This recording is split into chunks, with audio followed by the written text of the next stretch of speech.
Today on the John Ankerberg Show, where did we come from? How did we get here? What brought us into existence? In most high schools and colleges, Charles Darwin's theory of evolution is presented as an established fact of science rather than a theory. But today, many leading scientists in their peer-reviewed literature are rejecting Darwin's theory for many reasons. One of the most important being the Cambrian explosion of animals, where complex, fully formed animals suddenly just appeared in the fossil record, with no prior ancestors before them. Why do some scientists believe that these animals present compelling evidence of an all-powerful designing intelligence in the history of life? My guest today is Dr. Stephen Meyer, who received his PhD in the philosophy of science from Cambridge University, as the author of the best-selling book, Darwin's Doubt. We invite you to join us.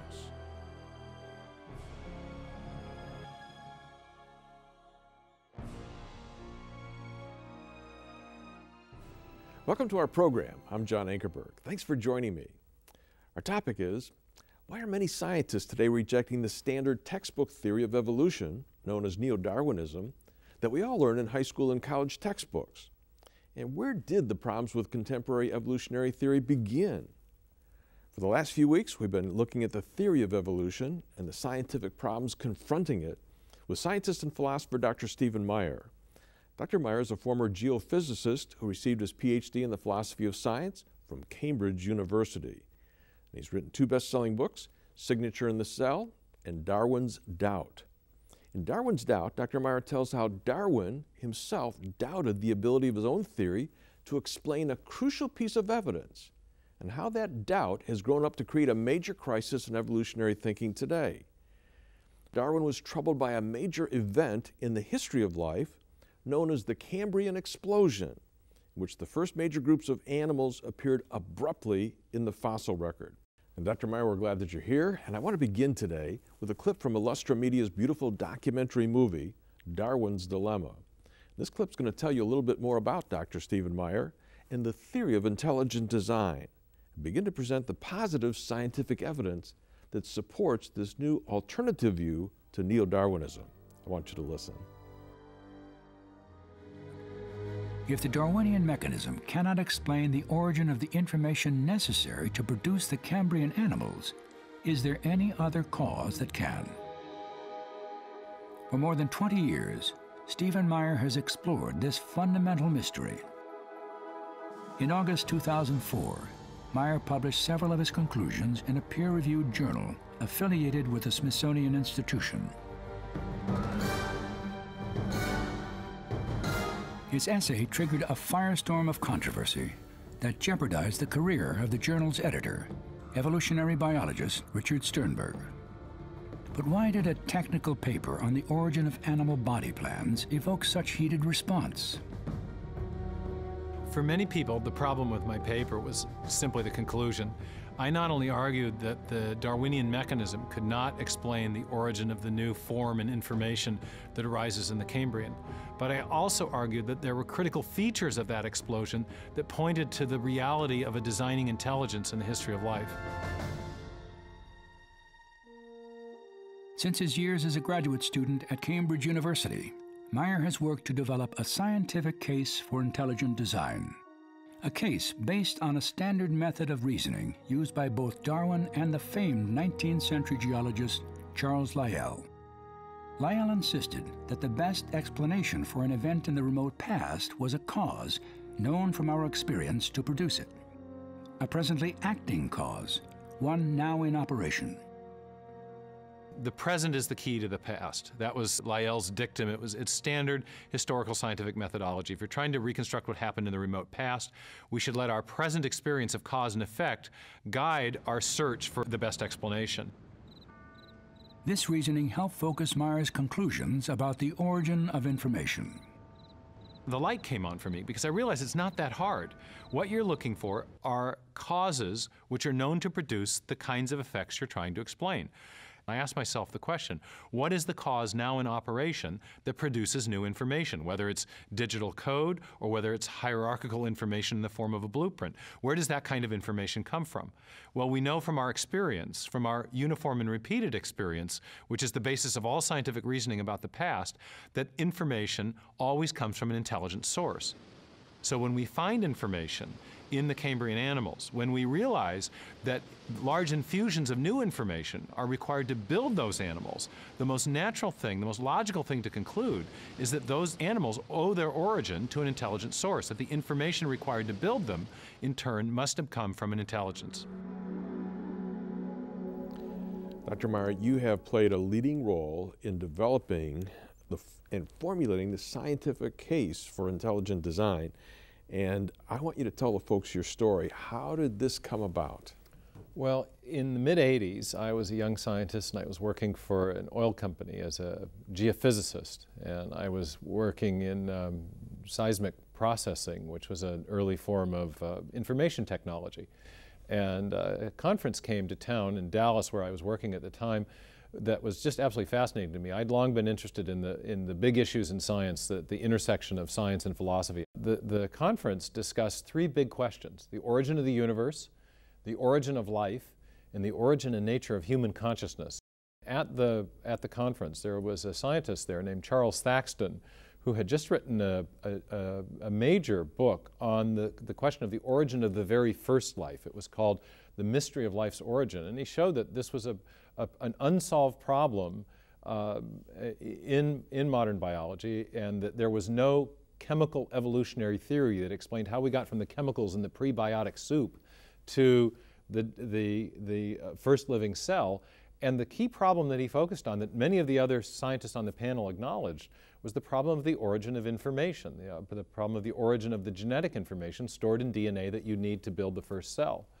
Well, I was fascinated with this, and ended up getting to know Thaxton, was introduced at the conference, and started to visit with him after work. He had, in the epilogue to his book, The Mystery of Life's Origin, floated an idea that he called, well, he didn't really have a name for it. He said that there was something about the information-bearing properties of DNA that suggested that perhaps we were looking at evidence of an intelligent cause, is the way he put it. And at the time, he didn't develop this into a full-blown theory, but it was more of an intuitive connection based on our understanding, or his understanding, and that of many people, that information is a kind of mind product. It's the sort of thing that comes from a mind or an intelligence or a conscious agent. It's not something that comes from chemistry.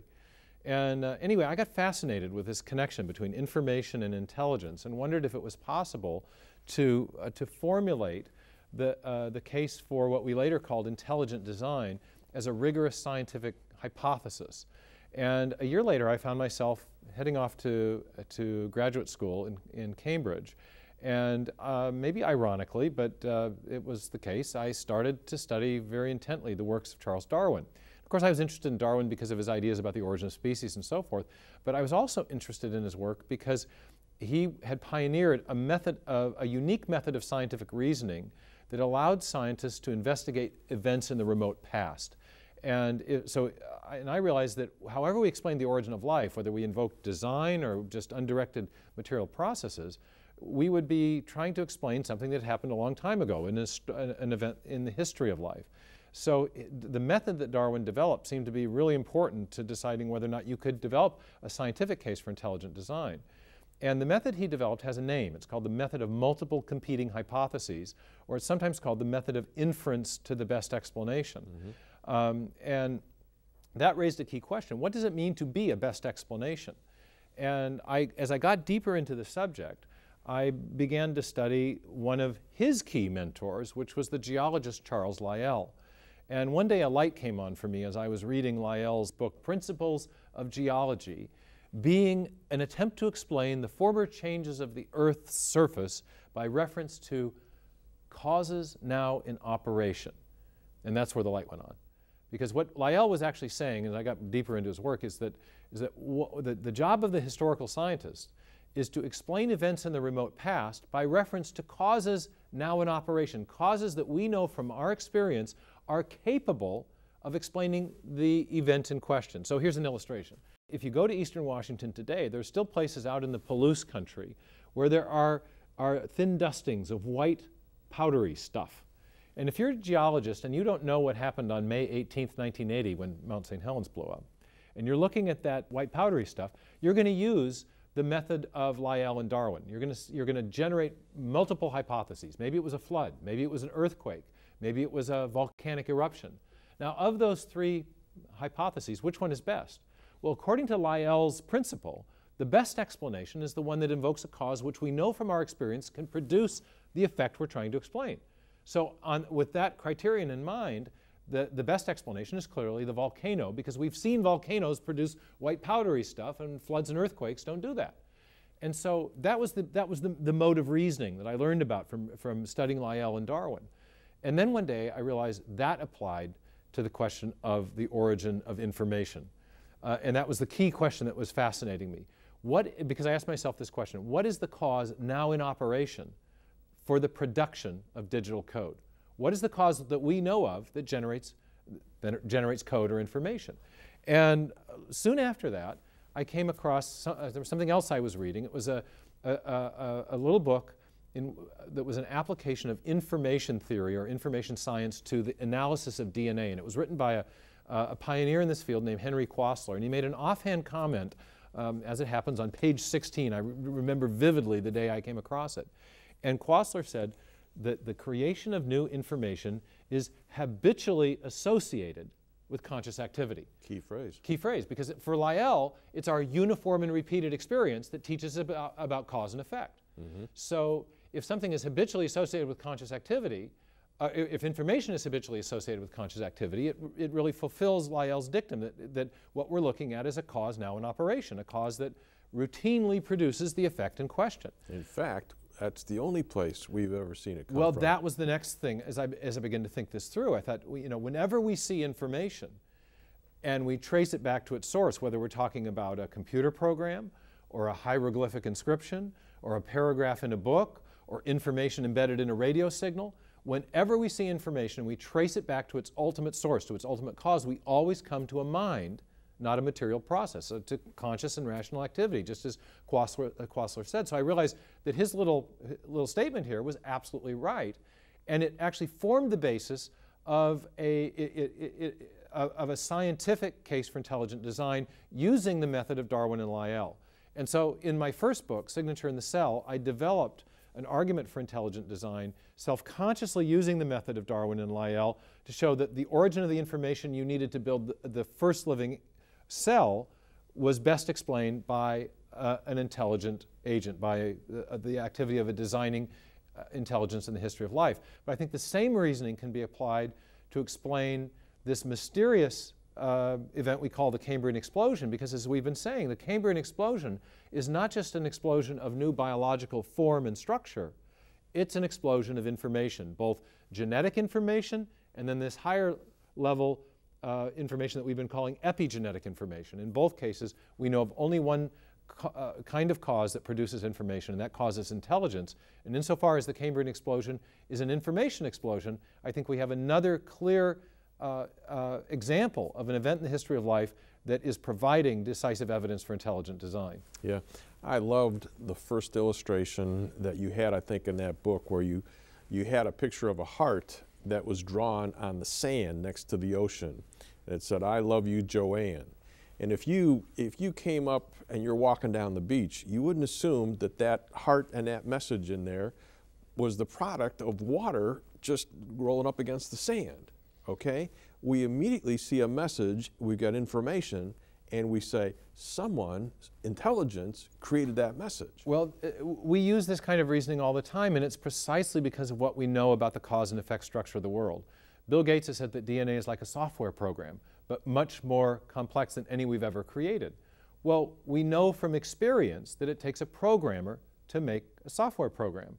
And we know that generally, that whenever we see information, especially when we find it in a digital form, there has always been a mind at work in producing that information. So when we find information at the foundation of life, when we see evidence of big infusions of information in the history of life, I argue that we're seeing decisive evidence of the activity of a designing intelligence, because we know of no other cause in the whole range of our experience that is sufficient to produce information in that kind of a form. And we have, in fact, as we've been talking in previous programs, we also have very strong reasons now for doubting that the Darwinian mechanism can build both the genetic and the epigenetic information necessary to build the complex animal forms that arise in the Cambrian. So we have both a negative case against Darwinism and other similar materialistic evolutionary theories. And in my book, I show that it's not just the neo-Darwinian evolutionary model that fails to account for the origin of information, but the other newer models that have been proposed as well. And on the other side, we have positive evidence, positive experience of a cause and effect pattern in the world where we see that it is a mind or an intelligent agent which invariably is responsible for the generation of information. So I think there's a very powerful case to be made for intelligent design, and the ironic thing, the somewhat mischievous thing, if you will, is that in formulating this case, we've made the case for intelligent design using the same method of the same standard method of historical scientific reasoning that Charles Darwin himself pioneered in The Origin of Species. Yeah, you made an important statement in your book, and I want to put this up on the screen for folks. You say that just because the Cambrian explosion may exhibit some features for which intelligent design is a known cause, does not mean that intelligent design was necessarily the actual cause or the best explanation of those features.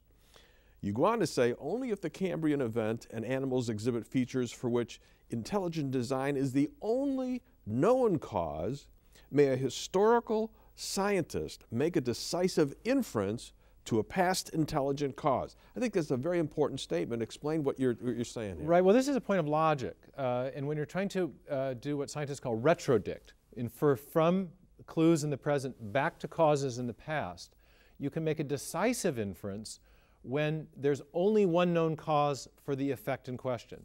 If there are many different types of causes which will all produce the same effect, then when you see the effect, it could be any one of those causes that was responsible. But in the case, for the historical scientists, the best case is when you have an effect for which there's only one cause, because then the effect will decisively indicate the cause because there's no other possibility. And what I argue in Darwin's Doubt and also in Signature in the Cell is there is only one known cause for the origin of functional information, information that performs a communication function, and that cause is intelligence. And yet that's precisely the effect that we see in life, that we have to explain in life. It's the origin of the information in the digital code in DNA, and then we've also been talking about this higher level information processing system and the epigenetic information that's involved in building animal body plans. All right, I think we're going to show them another clip here that's going to explain not only what you're saying, but give them a little bit more evidence about why intelligent design is the best explanation to fit the evidence. Folks, I want you to watch.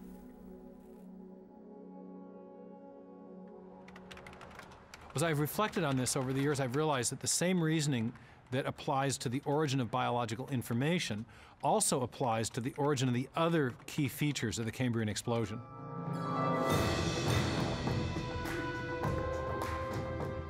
The sudden top-down appearance of the phyla during the Cambrian explosion defies the simple to complex pattern of development that Darwin predicted. In Darwin's picture, you'd have little differences accumulating to big differences. The top-down picture turns that on its head. You find first you get new phyla, and then you have some variations on those themes over time. But the new form, the big differences, appear right from the beginning in the fossil record. If you consider the possibility of design, you realize that that pattern makes perfect sense, because we see in our own history of technology this same pattern of top-down appearance in new forms. You're always working from your high-level objective to your details in order to accomplish the high-level objective. Only intelligence can visualize a complex endpoint and bring together everything that's needed to actualize that endpoint. The body designs evident in the Cambrian animals have continued to appear in different species throughout the history of life. Yet though these species share common body plans, they are not connected by a continuous line of intermediate material forms. The continuity that explains that consistency of form through time is the continuity of an idea. So when we see in the fossil record the same basic idea popping up over and over again, that suggests that a mind has played a role in the origin of that form, of that body plan organization. Design systems also display another distinctive feature. They are comprised of a network of complex and precisely organized component parts. You could speak of these in terms of a nested hierarchy. You have the very high level parameters that specify the whole project goal.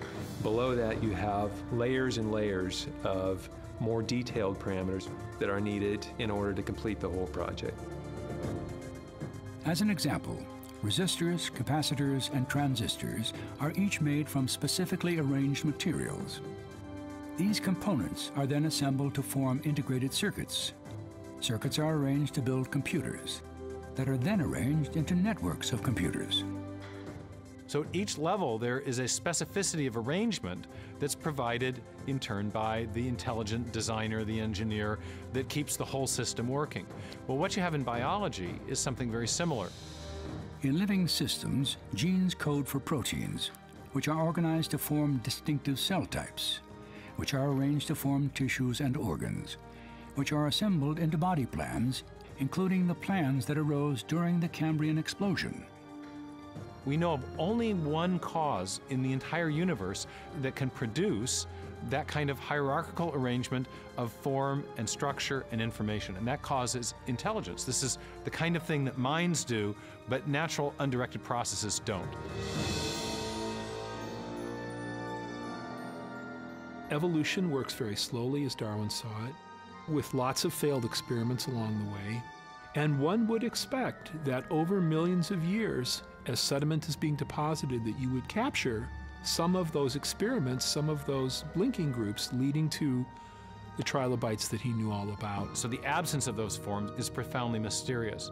But from the standpoint of intelligent design, it's not mysterious at all, because we know that intelligent agents can bring things into existence that didn't exist before because they had an idea. They had a blueprint in their minds that they realized in their creative activity.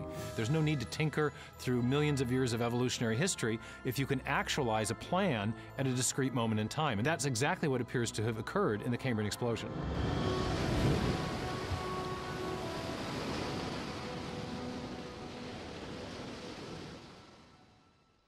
In brief, Stephen, I think you've made a really impressive case.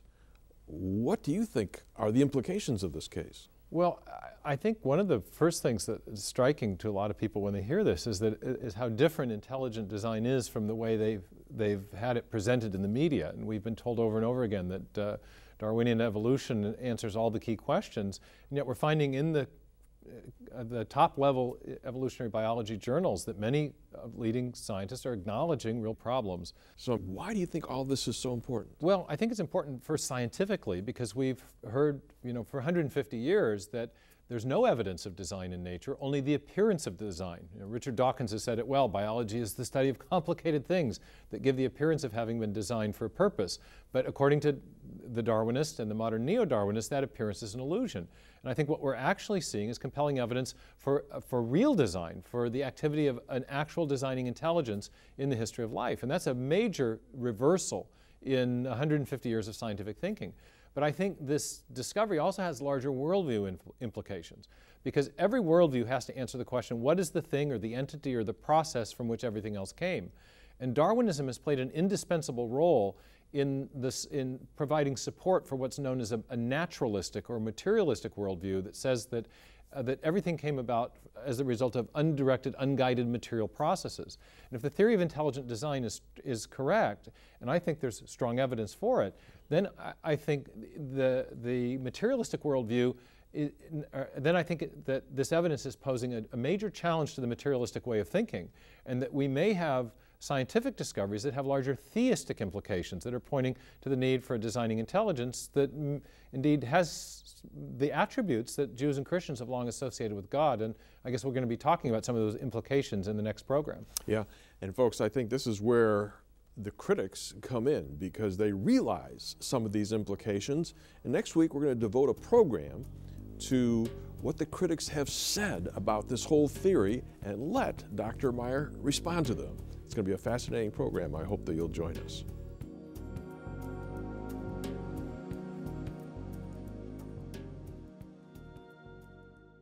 If you would like to have all of the information in our new series, The Case for Intelligent Design, Charles Darwin admitted he did not know how the first cell came into existence. But today, molecular biologists have discovered that the human cell is not simple, but complex beyond belief. In the nucleus of each cell is the DNA molecule, which contains a storehouse of 3 billion characters of precise information in digital code. This digital code is crucial to the origin and function of all plants, animals, and humans. But where did this complex DNA code come from? And is an all-powerful intelligent designer a better scientific explanation than Darwinism for the genetic information found in the DNA molecule?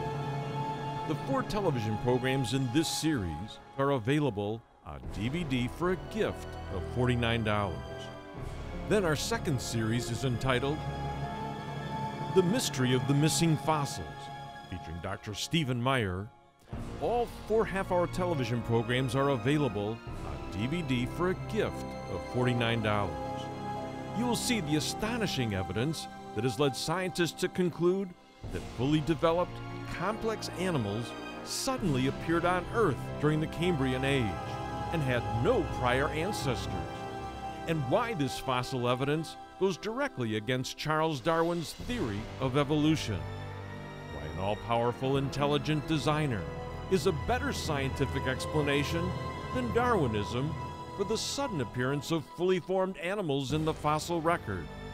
The 4 important programs in this series are available on DVD for a gift of $49. And then third, we are making available the documentary movie Darwin's Dilemma, which will transport you by state-of-the-art computer animation back in time to one of the great mysteries in the history of life, the geologically sudden appearance of dozens of major complex animal types in the fossil record without any trace of the gradual transition steps. You will learn of the vast intelligence God used in meticulously creating and designing the first animals. This documentary movie is available on DVD for a gift of $30. And finally, if you wish to order all 3 of these items together, that is both television series plus the documentary movie Darwin's Dilemma, they are available together in a special package for only $100. And to order now, you may call 1-800-805-3030. That's 1-800-805-3030. Or you may order these programs now at our website at jashow.org.